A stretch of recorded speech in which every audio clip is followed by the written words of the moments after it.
Assalamu alaykum muhtaram milletteşler. Türlü tübäklerde yaşaучы halkыбыз татар телебезне, гырыф-гадәтләрне саклап калу өчен шактый эшләр башкара.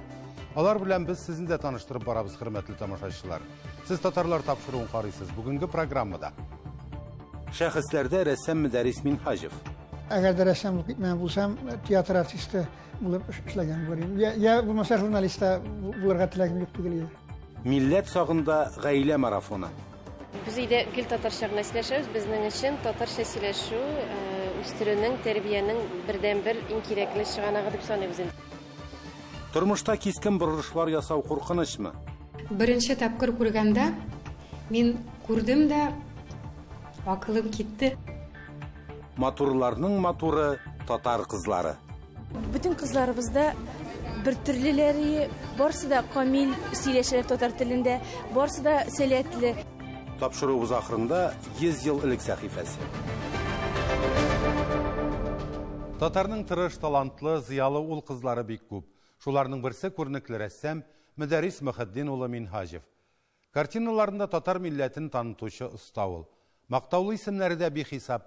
Россия гуманитар фәннәр академиясының шәрәфле академигы, Татарстан Республикасының атказанган сәнгать эшлеклесе, Шамил Бикчурин исемендәге премия лауреаты, Татарстан рәссамнар берлеге рәисенең беренче урынбасары да ул. Шәхесләр сәхифәсендә Татарстан Республикасының халык рәссамы Мөдәррис Минхажев.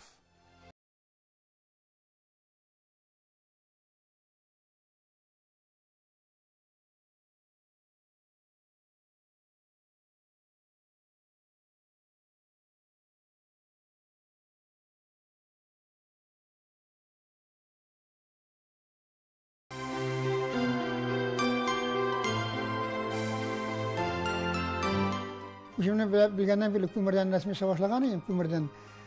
Әти күрми торган мишнең якларына. Аннан соң эләгә иде. Аннан соң кыймаларга рәсем чырадырым. Аннан соң менә бу җир яңгырдан соң бераз йомшый бит. Таяк белән рәсем ясарга ярата идем. Инде иң кичкенә вакытта тәрәзә фарлана бит. Шунда бармак белән мин гөлләр ясарга ярата идем. Гаҗәеп җитез, тиктормас хылыклы, эш сөючән һәм дуслар җыярга яратучы рәссам ул. Эшли, молодец, бик эшли торган кеше, бик күп эшли торган, пленерлар уздыра, Казанда районнарда, Мәскәүләрдә оештырабыз күргәзмәләр. Эшли торган бик яхшы рәссамыбыз. Иҗатында үҗәт кеше. Иҗатында. Менә ул бер тоткан мәсләген, менә шушы юлыннан тайып булмыйча, инде менә мин белгәнне генә 41 ел элек иҗатында шушы тоткан юлына турылык күренеп тора, чагылып тора. Мөдәррис Минхажев безнең татар сәнгатенә, бүгенге татар сәнгатенә ниндидер яңа бер шаукым алып килде. Чөнки безгә менә шушы милли моңнар, милли сурәтләр, милли орнамент, милли бизәкләр, милли төсләр, милли йөзләр булар безгә җитми башлаган иде.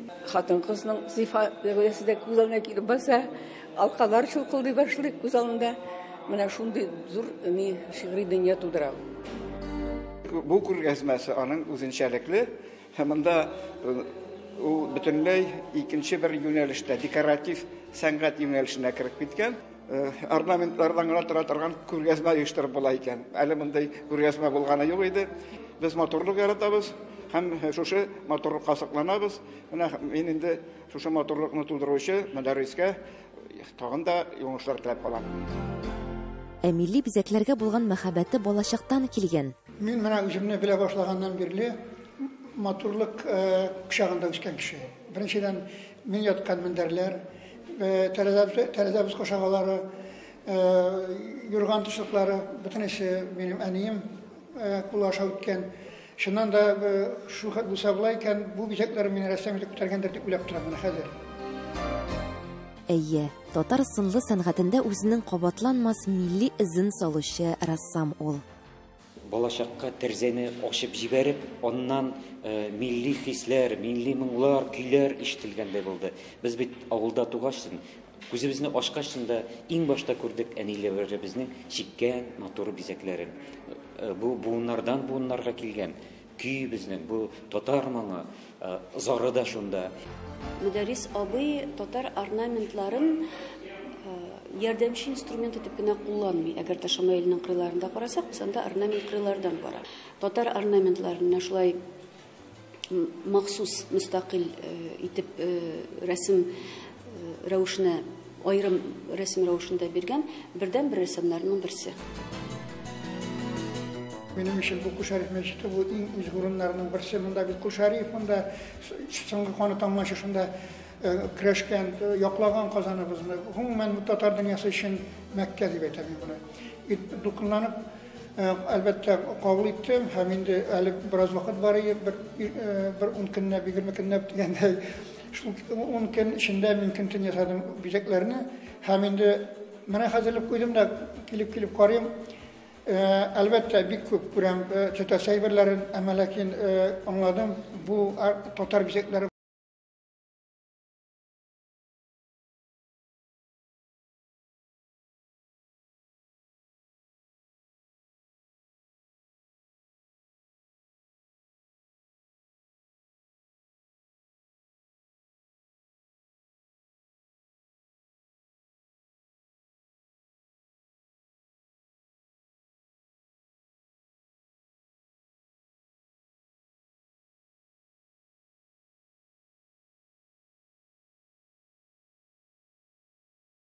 Timde şöyle tiktirmez idi.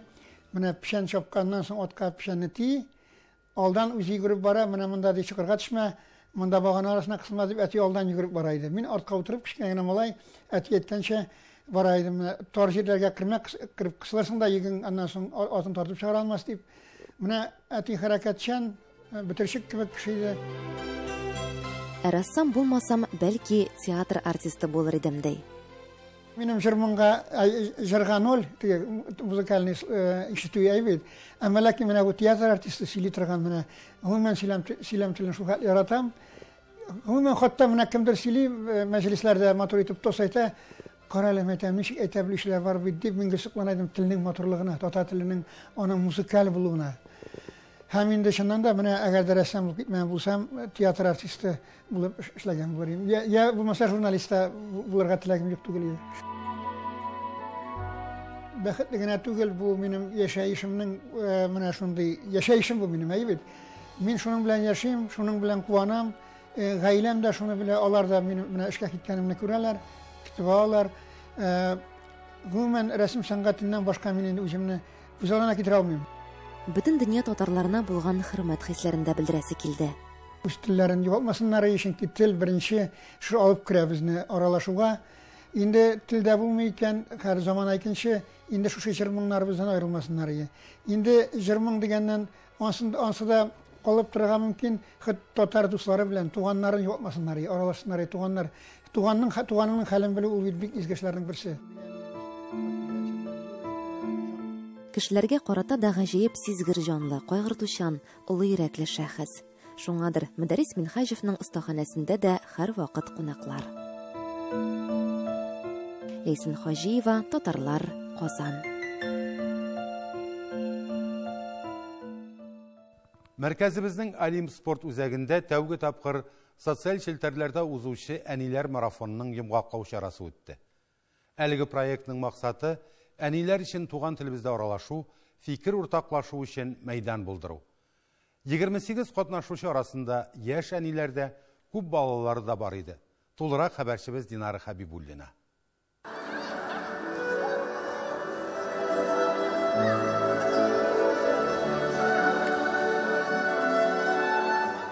Май айы бәйрәмнәргә бай. Бүгенге чарада халыкара әниләр көне һәм гаилә көне уңаеннан оештырылган әниләр марафоны дип исемләнгән яңа проектта катнашучылар белән без дә аралаштык. Мин бик теләп катнашырга теләдем. Башкаларның да ничек үсүләрен, тәрбия алымнары куллануларын белдек. Бу марафон безгә бик файдалы булды. Проектны оештыручылар Болгар тәртип радиолары, Татнетны үстерү фонды һәм Казан шәһәрендә халыкка социаль ярдәм күрсәтү комплекслы үзәге.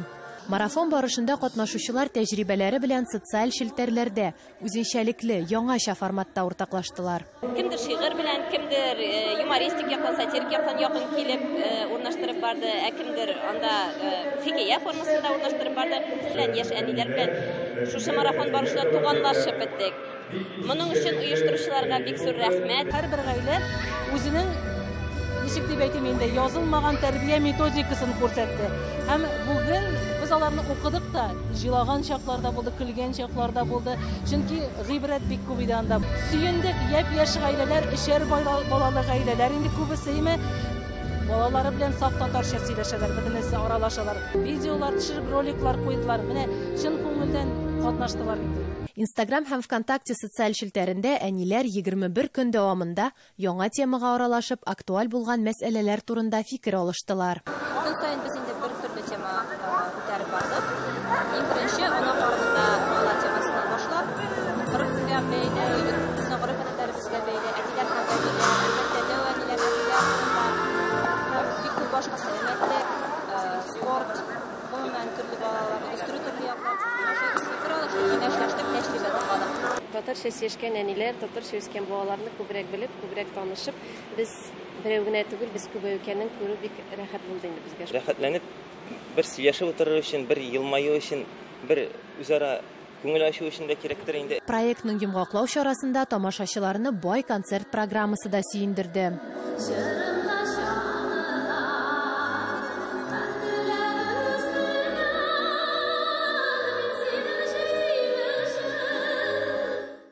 Катнашучыларга рәхмәт хатлары, истәлекле бүләкләр тапшырылды.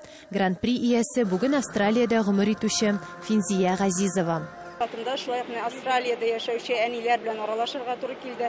Алар да балаларны ничек тәрбиялиләр. Менә шуларны мин үз Инстаграмыма чагыштырып, Татарстан белән Австралиядә яшәүче әниләрнең балаларны шулай гына тәрбияләү чараларын бөтенсен шуларны язып барырга тырыштым. Мондый марафон беренче тапкыр үткәрелүенә карамастан нәтиҗәсе сөендерә. Бу чара милләтебезне, телебезне, мәдәниятебезне сакларга зур йогынты ясый дисәк дөрес булыр. Дәвамлы булсын. Динара Хабибуллина, Татарлар, Казан.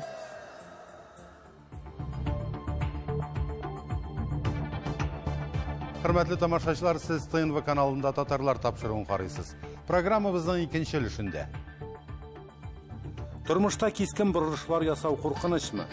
Беренче тапкыр күргәндә мин күрдем дә акылым китте. Матурларның матуры татар кызлары. Bütün kızlarımızda bir türlüleri, barысы да камил сөйләшәләр татар телендә, барысы да сәләтле. Тапшыруыбыз ахырында 100 ел элек сәхифәсе. Уфада озак еллар икътисад өлкәсендә эшләүче Лира Сөләйманова тормышын кинәт үзгәртергә уйлый. Ул иҗат дөньясын сайлый һәм һич тә үкенми. Махсус техниклар ярдәмендә төшерелгән зәркан рәсемнәр, Коръән аятлары язылган шамаилләр, шәҗәрәләрдән торган сүрәтләр. Бүген аның үзенчәлекле эшләре белән Россиядә генә түгел, чит илдә дә кызыксынучылар саны арта. Стәүнә рәссам үзенең белгәннәре белән уртаклашырга да тырыша, төрле мастер-класслар уздыра. Лира Сөләйманова укучысы ролендә бүген хәбәрчебез Миләүшә Латыйпова. Ашыгып яшәү һәм төрле стресс заманында кеше күңеленә ял, тынычлык кирәк. Кемдер рухи көчләрне кайтарып баетыр өчен табигать кочагына керә, кемдер театр яки концертка бара, ә кемдер иҗат дөньясына мөрәҗәгать итә. Ял һәм тынычлык минутларын табырга ярдәм итүче рәссам Лира Сөләйман төрле техникалар буенча мастер-класслар үткәрә. Мәсәлән, резин арт яки эпоксид сумала белән үзенчәлекле рәсемнәр эшләү.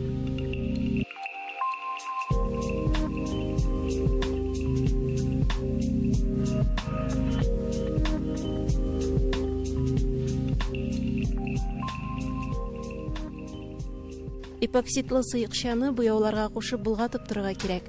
Лира Сөләйман әйтүенчә, бу вакытта туктаусыз йөгергән уйлар әкренәя, иркен тын алып, иҗат мөгъҗизәсенә күмелү мөмкинлеге туа.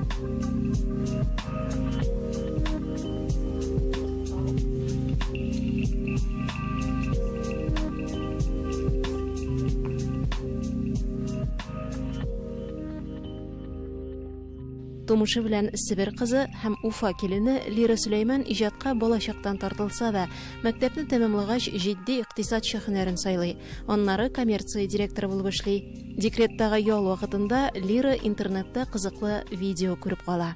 Беренче тапкыр күргәндә мин күрдем дә акылым китте. Мин бит инде эзләдем. Каян шушы резин арт алырга, каян алырга материалларды, таптым. 5 ел элек башланган иҗатының җимешләре 700-гә якын. Бүген Лира 3 юнәлештә эшли. Эпоксид сумала ярдәмендә төшерелгән рәсемнәрне ул зәркан картиналар дип атый.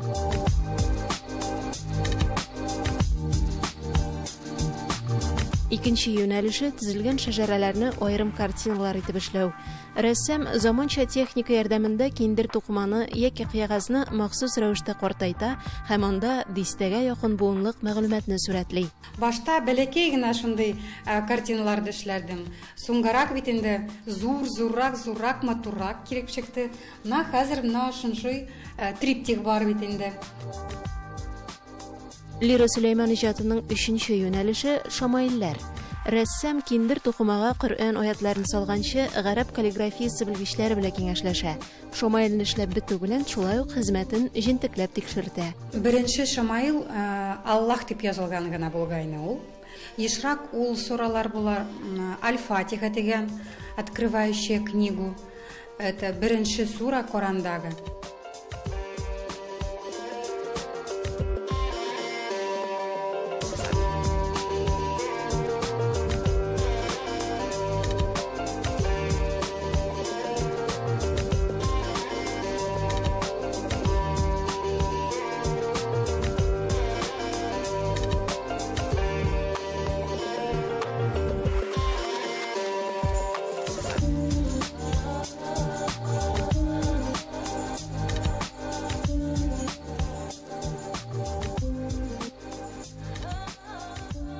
Уфа рәссамы Лира Сөләйман эшләре бүген зур игътибар үзәгендә. Күпсанлы күргәзмәләр, дөньяның төрле төбәкләреннән килгән бәяләмәләр моңа дәлил. Кайчандыр интернет ярдәмендә үзенең билгеләмешен тапкан рәссам бүген үзе дә онлайн дәресләр үткәрә, тәҗрибәсе белән бүлешә. Гадәттә, рәсем дәресендә укытучының бер шарты бар. Эшкә тотыныр алдыннан, әлбәттә, теләкләр теләргә кирәк. Һәм алар тормышка ашачак Лира Сөләйман. Кемдер ерак космос турында, кемдер җылы җәй турында, кемдер сихри диңгез турында хыяллана. Миләүшә Латыйпова, Татарлар, Уфа.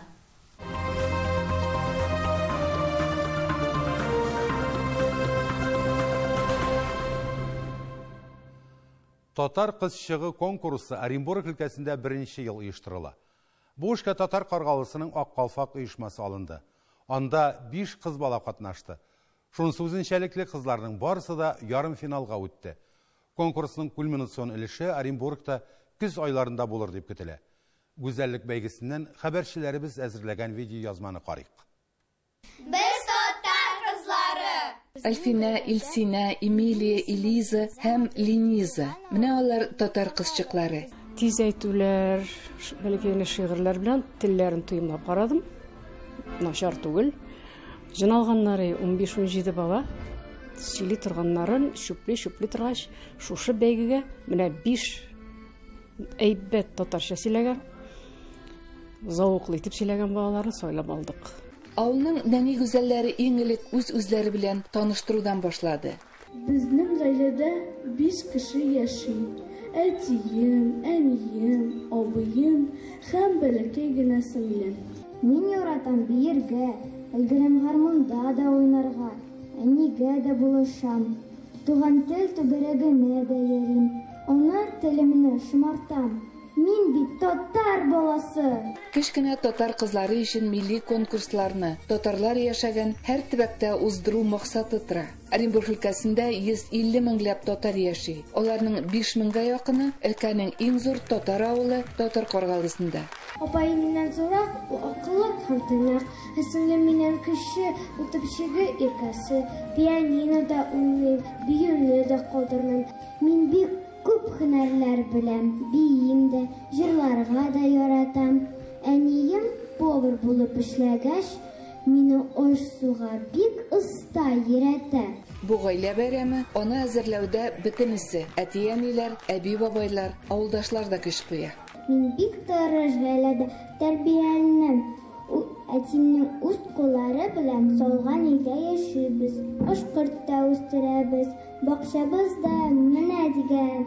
Кызларның чыгышлары классташларының бер мәктәптә укучы балаларның номерлары белән үрелеп барды.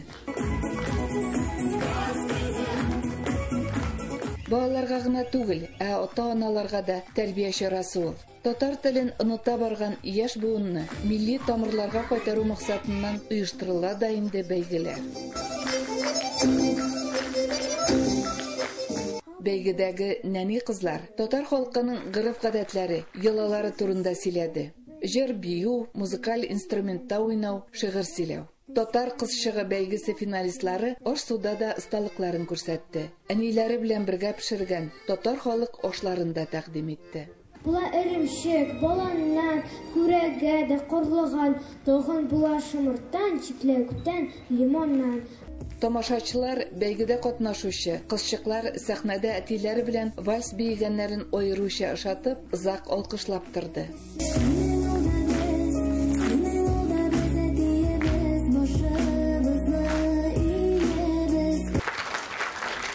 Җиңүчене сайлау җиңел түгел. Балалар, гаиләләр тырышып катнашты. Барысы да бу исемгә лаеклы иде. Аларның һәр кайсы төрле номинацияләрдә җиңү яулады. Катнашучыларга дипломнар, бүләкләр тапшырылды. Оренбургның Аккалфак оешма җитәкчесе Альбина Абсалямова бүләкләрдән тыш кызларга калфаклар да әзерләгән. Нәни гүзәлләрне сюрприз көтте. Безнең областной конкурска чакырабыз. Һәрберегез. Һәрберсе җиңүче. Шулай итеп 5 кызчык та Оренбургта үтәчәк ярым финалга чакыру алды. Гран-прины Эмилия Дозжанова яулады. Аңа көмеш алкада китерделәр. Җиңүчене сайлап ала алмадык, чөнки бүтән кызларыбызда бер төрлеләре, барысы да камил сөйләшәләр татар телендә, барысы да сәләтле. Шуңа күрә 5-се дә җиңүче булды. Аларны чакырдык өлкә бәйгесенә. Өлкә бәйгесе үтә октябрь аенда. Кызларына әтиләреннән иң изге теләкләр яңгырады. Киләчәктә дә кызыма шундай конкурсларда катнашырга телим. Киләчәктә дә уңышлар телим кызыма. Исәнлек, саулык телим кызыма. Бәхетлек телим кызыма. Уңышлар телим кызыма. Әйе, киләчәктә тормышлары уң булсын, халкыбызның үрнәк кызлары булып үссеннәр. Көз айларында татар кызчыгының өлкә бәйгесенә әлеге 5 кызга өлкәнең төрле районнарыннан килгән нәни гүзәлләр кушылыр дип планлаштыралар. Оренбург өлкәсеннән Фирүзә Абсалямова, татарлар. Хөрмәтле тамашачылар, халкыбыз тормышында бер гасыр элек булган вакыйгалар белән таныштыруыбызны дәвам итәбез. Сүз Илсур Нафиковка.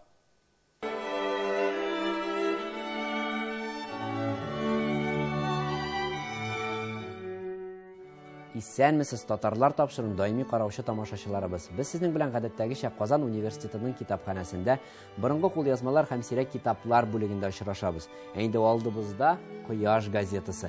Нәрсә турында язганын әйдәгез бергә күзәтеп алыйк. Без сезнең белән Уфадан Бишара комиссаришкалар дип исемләнгән зур мәкаләне укый башлаган идек. Беренче өлешендә чын-чыннан татар милли идарәнең таратылганнан соң ничек татар башкорт идарәсенең кырылуы һәм татарлар һәм башкортлар арасындагы барлыкка килгән аңлашмассызлыклар килеп чыгуын аңлатып киткән идек бу мәкаләдә. Инде без сезнең белән бүген бу мәкаләне төгәлләп һәм инде аның нәтиҗәләрен күргән булырбыз. Бунда яна бер нәрсә бар әле. Ул да шул ук татар ярлы крестьяны ва эшчесенең балаларын укыту хакында баш ватып эшләп яткан коралсыз 5-6 кешене милли идарәдән куырга бомбалар, алтатарлар, кылычлар, винтовкалар илә коралланып барып милли идарәдә әгъзаларына нәмәешкә сүрәттә бомбаларын күрсәтеп, гыйрәтләр күрсәткән каһарманнар. Соң штатны саклар өчен диеп төзелгән Кызыл гвардия штатның намусын шул рәвешчә аяк астына салып таптаган вакытта ник тик ята икән? Әллә Илсин ва Юрьев абзалары милли идарә агзалары түгел микәнни? Аларны бомбалар илә куркытып булмый микәнни? Шуларны уйлагач, Бишара комиссаришкалар, сез бит чыннан курчак уйны гына уйныйсыз ва кара кыллар хезмәте генә итәсез. Ә сезгә шул хезмәтеңез бәрабәренә балалар кулына тәти тоттырган кебек штат дигән бер язу тоттыралар да. Сез мәш килеп шуның берлә янә җуынып, уйнап йөрисез дигән тәсирәт кала. Хәзер инде Уфа мөселман комиссариаты комиссарлардан берсенең үзенең әйтүенчә, Бір жерде де образование олмасалар да, бар демократический гына оқыған булсалар да, суллыктан олардан да сул булмаган, милләтчелектә олардан да милләтче булмаган күрә, Сабдеп башкармасыннан бу мөгамәләсенә үпкә итеп эш ташладылар. Башкорт комиссарларын Фатхи Солдат да арестовать итеп, үзләре 1 июньдә булачак ярлы крестьяннар съездына хәзерләнү нияте илә таралганнар. Уфадагы рус матбугатында милли идарә таратылуы һәм башкорт татар җөмһүрияте мөнәсәбәтләре илә мәкаләләр булып торадыр. 10 әсәрләр тарафыннан чыгарылган торган социалист революционер газетасының 4 майда чыккан 75 номерыннан социалист имзасы илә берәү милли идарә таратылу мөнәсәбәте илә бик каты һәм әше мәкалә язып мөселман комиссарларын сүгәдер. Мәкаләдә диккәткә алынacak бер җир булса, ул да мөселман комиссарлары большевик та социалист түгелләр, просто-напросто мошенниклар. Алар хәзер большевикларга хезмәт итәләр. Иртәгә реакция кайтса, аңа хезмәткә кереп, һәрбер күзгә күренгән милләттәшләрнең тотып биреп торачакларын дигән җирләрдер. Уфада газета чыкмау сәбәпле Казан газеталары почтадан килеп төшү бердә алынып бетәләр. Милли идарә куылу мөнәсәбәте илә Казан матбугатының бер агыздан каты һөҗүм итүләре Уфа мөселманнарының рухын бик күтәрде. Бары Яңа вакыт газетасының бер нәрсәдә язмавы гына бераз тәгаҗәпне мужиб булу илә бәрабәр. Алтай газетасының Кояш йолдыздан вакытсыз үч алырга тотынуына халыкның кәефе китә төште. Алтайның ул эше укучылар алдыннан милли идарә кылу мөнәсәбәте илә әйтелгән сүзләрне тәэсирне җуйганга күрә, шундый әһәмиятле вакытта үзара сугышу, юл ашу ахмаклык ва габдел кафалык диләр. Шушы көннәрдә Уфада яңа милли газета чыгарга торадыр, дип яза Шейхулла Алкин. Менә шундый кызыклы мәкалә, менә шундый тирән анализ, дуслар, Кояш газетасы сәхифәләрендә 1918 елларда нәшер ителә. Без дә үз тарихыбызны белик, яратыйк һәм алдагы буыннарга да җиткерик. Ә инде бу газета белән, бу мәкаләләр белән, анализлар белән якыннан танышырга телисез икән, Казан университетының китапханәсендә рәхим итегез. Сау-сәламәт булып калыгыз.